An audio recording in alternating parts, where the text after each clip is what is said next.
Hi guys, welcome to your yoga reset class. In a yoga reset class, it's almost, I would say, a staple that you're going to need a chair. So from your dining room or kitchen chair, or folding kind of banquet chair will work. And also, if you have a chip foam block, grab that. If not, don't worry about it. We'll use something else when the time comes. For some of the things, and other things you can just leave it without. But I'm going to ask if you have a yoga brick to also grab that. Possibly you may not need to use that as well. Okay, so we're going to start in static back. Props are off to the side, but the chair either just off the front of your mat or you can pull it on to the front of your mat. And we're going to come down, swing the legs up onto the chair so that your calves are resting on that chair. Scooch your seat up towards it. And in this static back position, we're looking for a 90-degree bend in your hips and also in your knees. So that might mean you have to adjust where your seat is, how close it is to the chair, and legs are parallel and about hip width distance apart. Arms can rest away from your body in that A-frame position, so flipping the palms to face up towards your ceiling. And let the pelvis be heavy, the sacrum heavy, sinking into the mat. And then the leg bones are sinking into the pelvis. Good. Knees are over the hips, and the ankles are directly in line out from those knees. Take the first few moments here to settle onto the mat. Feel heavy, relaxed, winding down.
Slowly begin to wiggle your fingers and your toes and rotate through the wrists and the ankles. You rock your head a little side to side. Bringing the knees in a little bit closer towards the chest. You can roll onto one side and cradle your head in your arm. Gently flutter your eyes open. Readjust to the light. I'm going to use that top hand. Push my way up into a tabletop position. I will just get the chair off. We'll use that again a little bit later on. Tabletop position, hands on the knees. If your knees are sensitive, you're going to roll up your mat a little bit. Okay, and knees are underneath the hips. Shoulders are lining up over the elbows, over the wrists for scapular stretch. So the arms are going to stay straight here. Tendency you're going to think, oh, I bend my elbows and do a push-up. Don't do that. Keep your arms straight. You let your chest collapse down and through, coming a little bit closer towards your mat. And then push the floor away, broaden across the upper back. Okay, you can inhale as the chest is coming down, and exhale as you're pushing that floor away.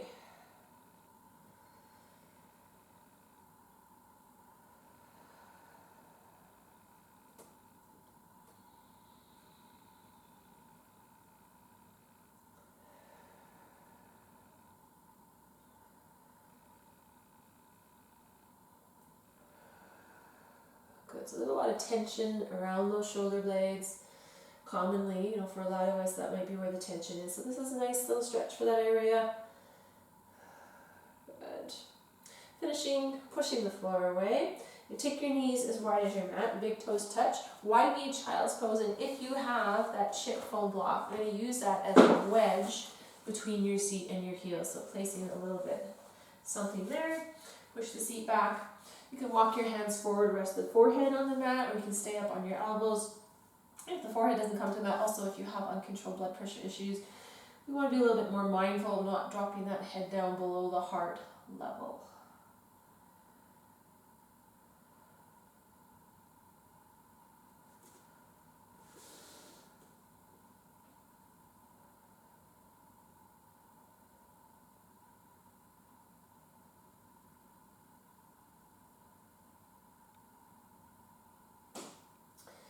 Returning back up, tabletop position, and get that wedge out to the side. You step the left foot towards the top of your mat. Push, pull, or drag that foot up there, as I always say. That back knee, if it needs some padding, you roll it beside your mat, or if you have that chip foam block, maybe you like to place that underneath the back of your knee. Low lunge, and feel free if you want to keep your hands down. You could also use your brick for height here, or maybe you're gonna rise up, hands can come to your thigh. There. And pushing the hips forward, dropping the groins down.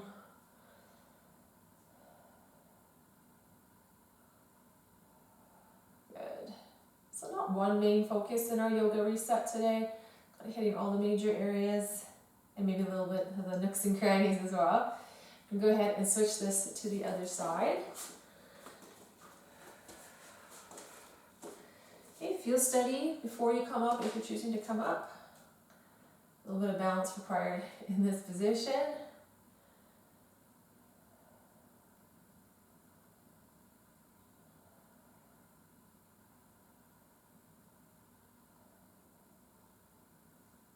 Well done. We're going to come up to standing, so you bring your hands down for that support. Let me bring that back foot in, slowly come up, and we're going to get that chair. You place it on your mat or just off your mat if you can see me, and we're going to actually sit on the chair. So I'm placing mine there so you can see me. I'm sitting at the front edge of your chair. Let's cross the left ankle onto the right thigh. Now you can actively push that left knee away just using your leg muscles, or if it's okay and you're really careful, you can use that left hand and maybe push that left knee away a little bit more, and then pull the toes back on your left foot. Okay, a little active stretch. You can stay here, maybe you want to fold forward a little bit more. Go into that one slowly and mindfully. I'm feeling that my left hip. So only go to the point where you start to feel it. Excellent.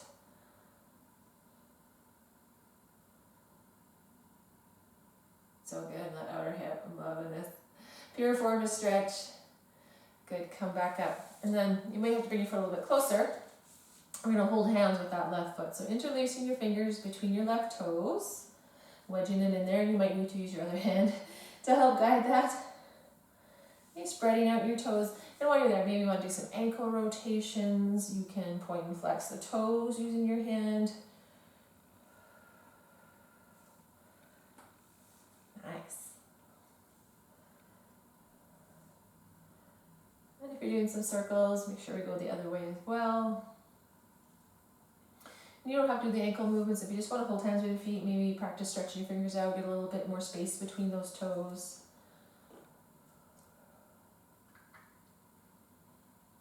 And slowly release the fingers out, give that little wriggle over to the other side. First was that piriformis stretch. You push that knee away, either just use your leg muscles or you can use your right hand, pull the toes back on that right foot. Decide if you want to stay up tall. This feels like a good place for you to stay, or explore a bit of a fold. I would say it also might depend on your chair. My chair's kind of got this high thing, it feels like it's almost pushing me off my chair.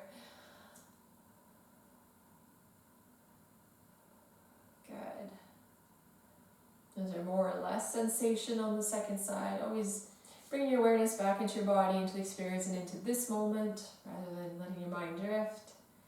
Good, come up, and then we'll hold hands with the other foot.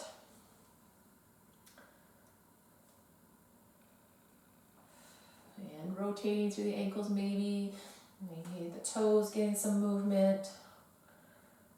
Manually pointing and flexing.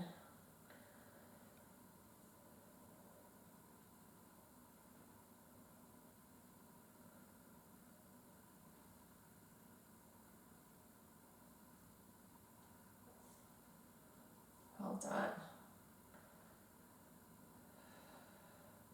And then we'll slide those fingers back out. Bring that foot down. We're going to practice getting up and down off the chair. I know you want to do this all the time. All right, so let's practice getting up and down. Okay, the front side of your chair. Now, notice if you're using momentum to get up. Let's try to eliminate the momentum. So putting the weight into your heels, push into that. Good. Weight into the heels, push into those heels. Now maybe just got a little bit harder, right? Other things, watch that the knees don't collapse in as I'm coming up. I'm going to try to keep those legs parallel, toes are pointing forward. You're leaning back, pushing that seat back, looking for the seat, but if you're really not sure and you want to put your hand back to find the chair, that's okay. Maybe something to work up to, trusting that you'll find the chair. And the other thing you see, my arms are coming forward as I come up out of that chair. Okay, reaching forward. It's not using momentum. I'm kind of counterbalance. Good. Next time you come up, we're going to stay there. Good. Standing quad stretch. It is a balancing pose. If you feel like maybe you need the wall or the back of the chair, that's okay. I'm going to push mine over a little bit. Let's begin with the weight in the left leg. Bend up the right leg. Reach back there, catch a hold. Make sure that that right knee is pointing down towards the floor and not to the wall beside you. If this is a challenge for balance, I know I mentioned you could use a chair, but you could also try this trick. Your left hand can catch a hold of your left earlobe. And notice that just narrowed down your focus and steadied your balance. Well done. Such a cool trick. Okay, let that go. We pedal the feet out a little bit and we'll switch to the other side.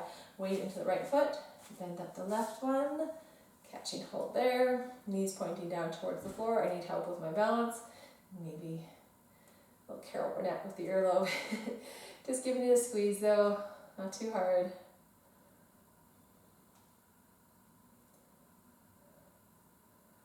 Good. We're going to do that for another round. Release all that. So you can do it just like we did, or if you can add in a little bit, kind of like getting into dancer pose, but we're going to use the seat. Okay? So weight again into my left leg, reach back, catch a hold of the right ankle, and then the left hand's going to come down to the seat of my chair, or do that previous version that we did. Now that right leg's going slightly back behind the body.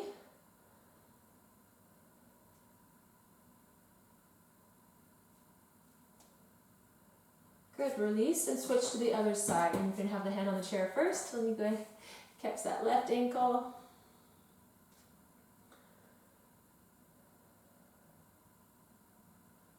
Good job, how you doing? You're doing good. Excellent. Okay, release that, stand up. We'll put the chair off to the side, not too far away. We're going to keep revisiting that. Okay, and finding a neutral stance. So feet about hip width distance apart. Good, we're going to do some toe lifts. So you can lift your big toes off the mat and keep your other fours down. Other four toes. I said four as I put it together. 4 toes. Put the big toes down. Can you lift up the other 4 toes? Good, and then alternate between those two things.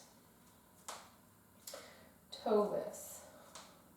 So maybe this is the nooks and crannies I spoke of earlier. Like you're holding hands with your feet, doing some toe lifts, smaller areas that maybe get not as much attention. Good.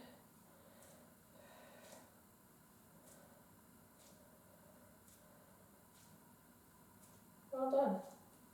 And we'll let that go, shake it out a little bit, bring that up. And for those that have the chip foam block, you're going to bring that onto your mat. If you don't, I'm gonna put that just like that. And if you don't, you can roll up your yoga mat and use it. So when we're looking for a little bit of height, a little bit of a wedge, it'll look like kind of like the same thing. This will be a little bit firmer maybe than a yoga mat. Okay. So I'm giving you time hopefully if you needed to roll up your mat, chip foam block, whatever you have. Got that on here. Okay. The first part is the most difficult part because you gotta listen to all the lefts and rights and have a look at yourself. We're gonna start on the right side of either your rolled up yoga mat or your chip foam block. And we're going to use, no, so I'm taking that away. Okay, left side of your propping. Okay, left side, but it's your right foot. Okay, now I've really confused everybody, so let's just back it up a little bit. Okay, my right leg's gonna start this exercise. My right foot's starting this exercise. Have a look at your left side of your chip foam block or your rolled up mat and place the ball of your right foot on that, okay? Left side of your prop, right foot.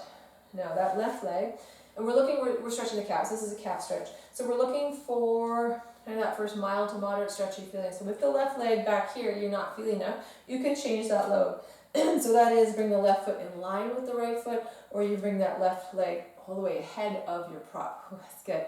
But you gotta keep your right heel down. So if you're getting all the way up front and your heel's lifting up off the floor, back it off.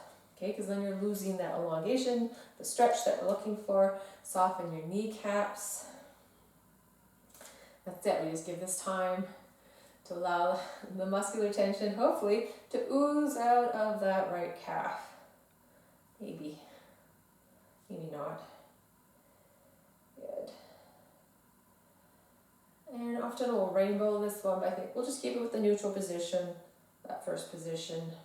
Good. Left leg back, shake up the right. Okay, we're switching to the other side. Left foot, but the right side of your prop. The ball of your left foot's going on your prop. And decide if you want to change the load and move that right leg. Check in with the left heel though, that it's staying down. Right? Good. Can you soften your kneecaps a little bit? And I know there's some balance required here. Maybe find yourself a bit wobbly. That's not uncommon. Good.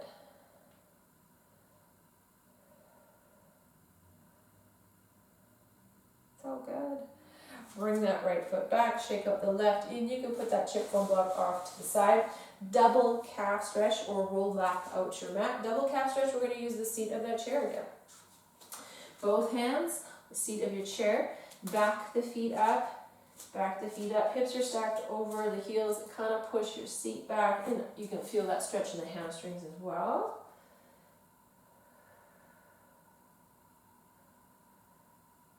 Good. Using things around your house, and never look at your chairs as things. You use chairs and walls to aid in your stretching.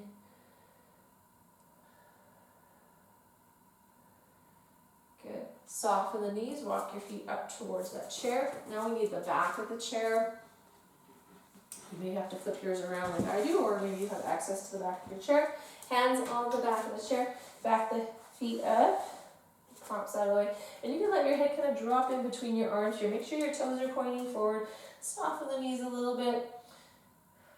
Stretch this is thoracic area, so that's parts of the spine that have ribs connected to it.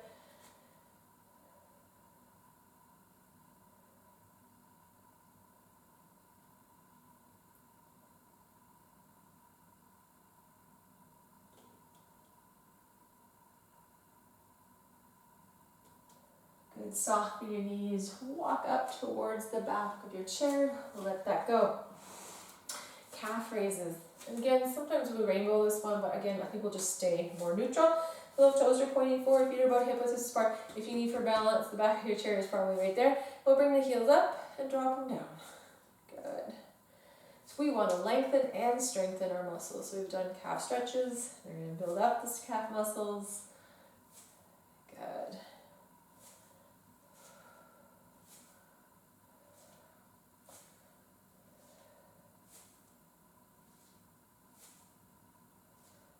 Oh, doesn't take long before it starts to burn.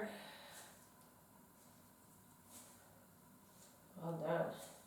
Two more. And last one there. Okay, top of the foot stretch. Let's start with the, actually it doesn't matter which one, because again, sometimes I rainbow this one, but we're just going to stay neutral position, first position. So whatever leg, but you can take it back behind you. So now your toenails are on your mat. So it's not the bottoms of your toes, but your toenails. Do have a look back there and see that your foot is in a neutral position. Tendency is probably going to want to roll off to the pinky side. Don't let it do that. Neutral position. Top of the foot stretch, but also stay where you are. The calf muscles, they wrap around towards the front of the shin, so you might also feel that stretch up and into the shin area. But wherever it feels good is okay, we'll take it. That's where the body needs to stretch. It's not wrong. Good.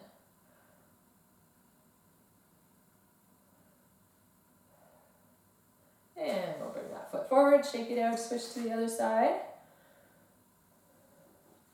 There. I was making sure that my foot was in a neutral position.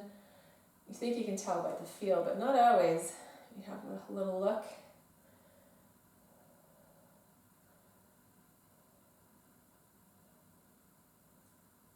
Good. And I'll bring that forward, shake it out of there. Now if you have that brick, let's bring that brick onto the mat. This is a pelvic list, and it can be done without the brick, but the brick is more effective, I think. Okay, the back of the chair, I might be cheating a little bit here. Okay, I'm gonna place, again, whichever one you want to start with. But I'm gonna put my right foot up on my brick. Maybe you want to join me with the right foot up there. Okay, now pushing that right foot into the brick, hopefully it'll cause that left leg to rise up. So I'm not lifting my left leg, but pushing my right foot into the block will cause that left leg to rise. Relaxing that right leg a little bit will cause that left leg to fall down. So we're looking for this motion in the pelvis, and it's okay if you need a little something for balance. Keep going. And if you didn't have the brick, you could kind of do this on the floor. You're not going to get as much range of motion though, right?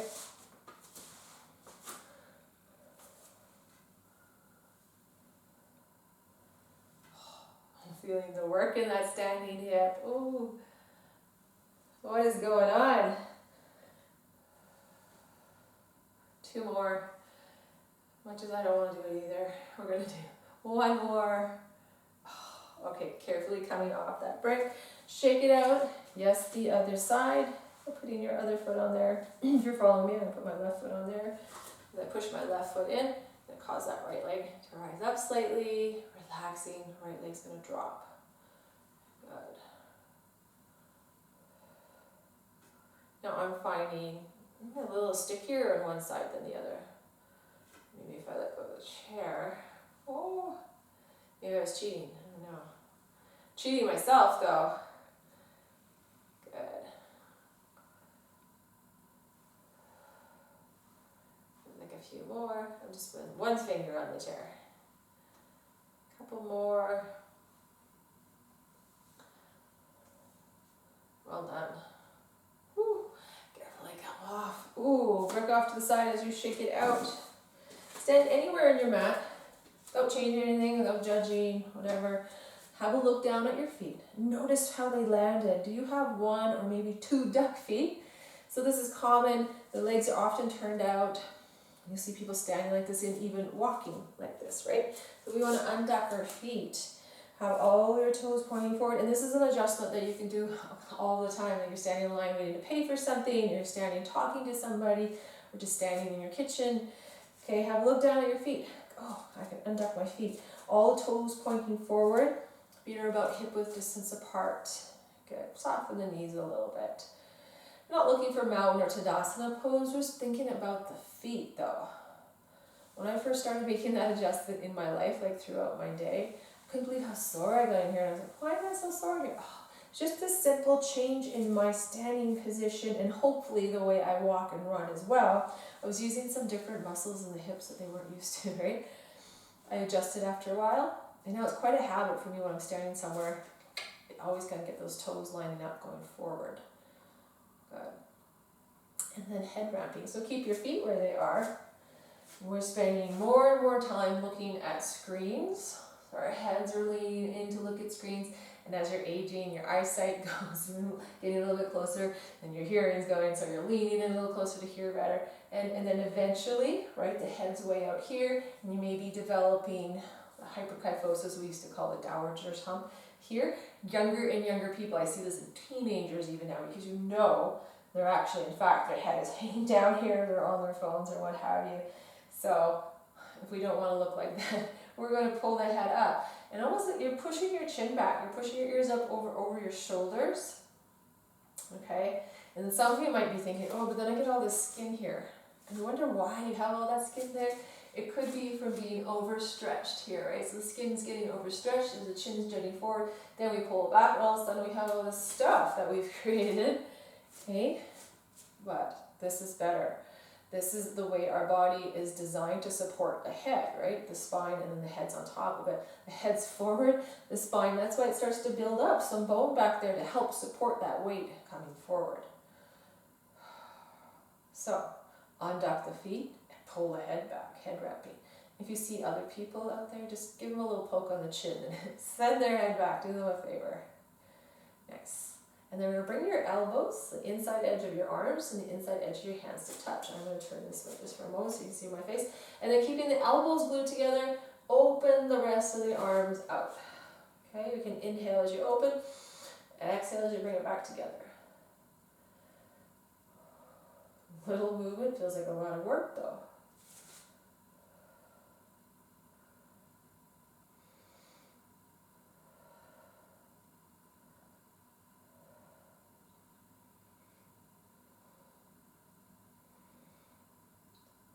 Good job. 3 more. I don't know why. This feels like just enough more. 2. Oh my goodness. And 1.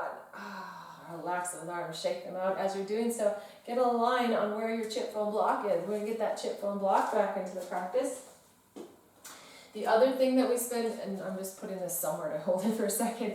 The other thing we spend a lot of time, we end up, like on our devices, driving or what have you, is the shoulders rolled in and forward, right? And so this movement is to help open that up and strengthen so that arms can externally rotate those shoulders, okay? I call them the Fred Flintstone arms, but if you're too young to remember the Flintstones, it doesn't even make sense to reference. But take that block back behind your seat and little pulses away with that, okay? So as the shoulders are rolled forward, and keep going as I'm talking, as the shoulders are rolled forward, these muscles in the back here, they become overstretched and weak. And so it's really important that we strengthen back there. Doesn't even need much weight, right? Chip foam block doesn't weigh more than a dumbbell, that's for sure, but it feels like work. Good. And again, changing my point of view. Little movement, not much place, not far to go. Doesn't need far. Oh, it's a burden. Good. 3, 2, and 1. Oh, put that chip foam block off beside you. Backs of the hands, maybe the forearms, but the hands for sure, to touch underneath your chin. Maybe your fingernails will touch and even the thumbs will touch. Draw those fingers underneath the chin. And keep your wrist creases together, I should say, so not the forearms. We're going to try to keep the wrist creases together as you slide the hands down. When the wrist creases begin to come apart, stop there. That's your range of motion. You're going to stay with that. And we can come back up, slide them down. And maybe after a few passes, you might find you get a little bit further. Or not, and that's okay. Good. We're taking a little bit of time in that bottom position before coming back up and then down. Good. We'll hold here at the bottom. We'll all meet together. Okay, good. And then some forearm stretches. One arm is going to stretch out in front of you, palm facing away. Fingers are pointing down towards your mat. And gently pull back on the fingers there. Drop your shoulders down away from your ears. I moved around, so I'm checking for my duck feet. Good. Same position, second arm, okay?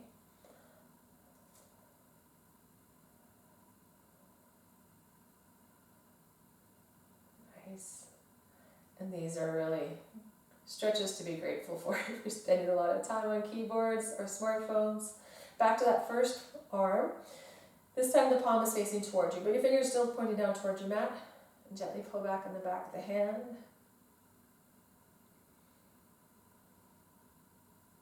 It's there. It's right there. Oh yeah. Good. And the second one.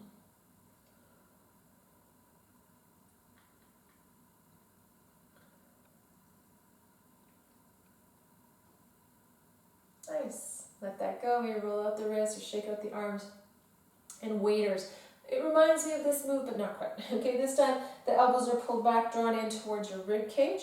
Kind of your pinkies start to touching, and then take those arms up to the side. Ooh, good. Again, maybe feeling that work in the upper back. And maybe notice as you're standing here, if your knees have a tendency to lock out, like push back, you soften your knees a little bit. Not creating a lot of tension in the hamstrings and the backs of the knees.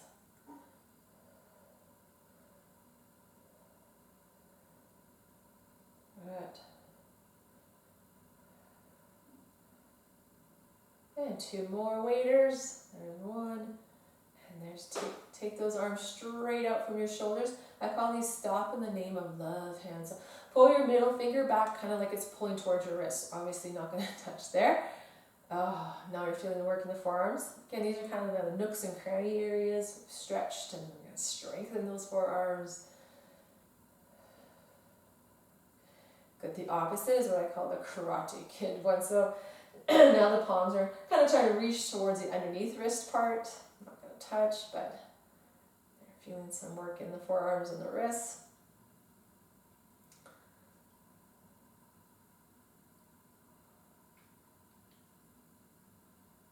Nice. Let that go. We're going to come down to our seats. If you need to use your chair to get down, go ahead and use your chair, but if you don't have to, that would be great too. All right. Into a bound angle or Baddha Konasana. So the bottoms of your foot soles are going to come towards one another. Knees fall out to the sides.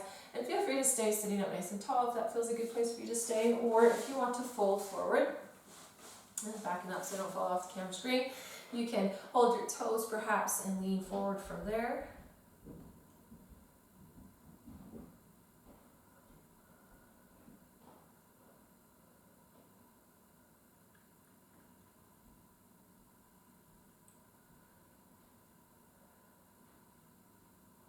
We're beginning to wind down, so we do some cool down stretches on our seat and then finish again in that static back position on the chair. Sit back up, left shin in front of right shin. That could be a little tighter cross-legged, or it could be a little bit more open, that leg slightly in front. Right hand to that left knee, you're going to come into a twist. Left hand behind your back, thumb points towards your seat. You're sitting up nice and tall. Twisting to your left.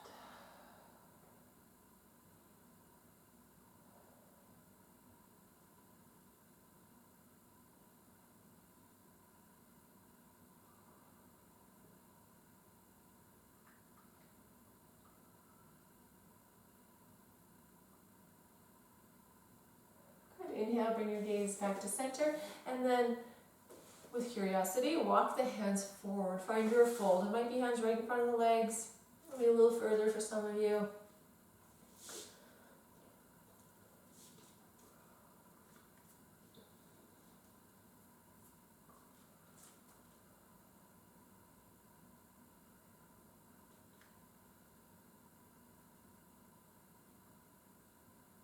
Nice, and walk the hands back up. We're going to switch the cross of your legs. So right shin in front of left. Twisting now to the right. So left hand to the right knee, opposite hand to the opposite knee, right? Other hand behind your seat. Sitting up nice and tall, twisting that direction.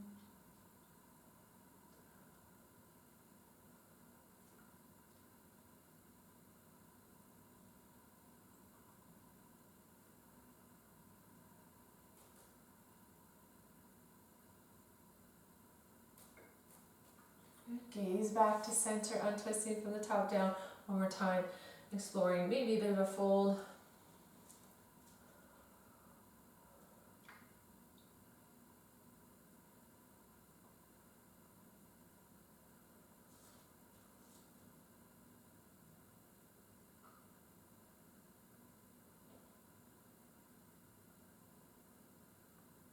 And hands will come back up. We're going to open up the legs and find your chip foam block. So I'm going to sit on the front edge of that chip foam block. A wedged, wide-legged forward fold. Does not mean it has to be the splits. Just open up those legs and we'll lean forward again.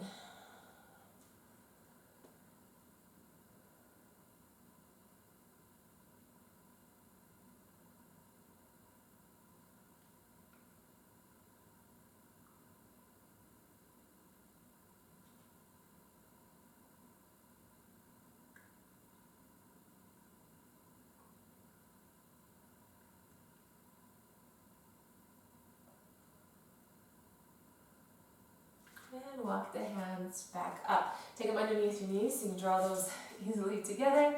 If you got that chip foam block, get that out of the way, and then put your chair back to whatever position you started with so you can get your legs up there in the static back. We'll finish the last couple of minutes once more in static back. Static back's a great way to settle your back. If it didn't feel super comfortable, maybe you need a little bit of padding, like if you want to put that chip foam block underneath the seat or the sacrum, you can do that. bring the calves onto your chair. Again, we're looking for 90-degree bends in the hips and the knees, legs parallel, hip width distance apart. Okay, arms resting comfortably away from the body, and I'll leave you in quiet for the next couple of minutes. But allow the body to be heavy, supported here. You are supported, you can let go. This also helps to drain the legs, so it's kind of like legs up the wall, which is very relaxing.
If you're comfortable where you are and you have a little more time to yourself, feel free to stay right where you are. But for those that were expecting to get moving right at the end of this class, bring the knees a little closer in towards the chest.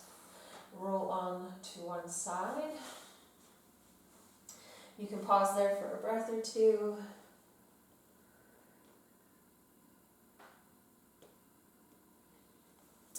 Push your way up to your seat. Yoga reset, maybe a little untraditional, but I will finish traditionally with the namaste. So if that feels okay for you, you can bring your hands in front of your heart center. Thank you for joining me for this practice today. I hope you had some fun and you're feeling better in your body. Take care, everybody. Namaste.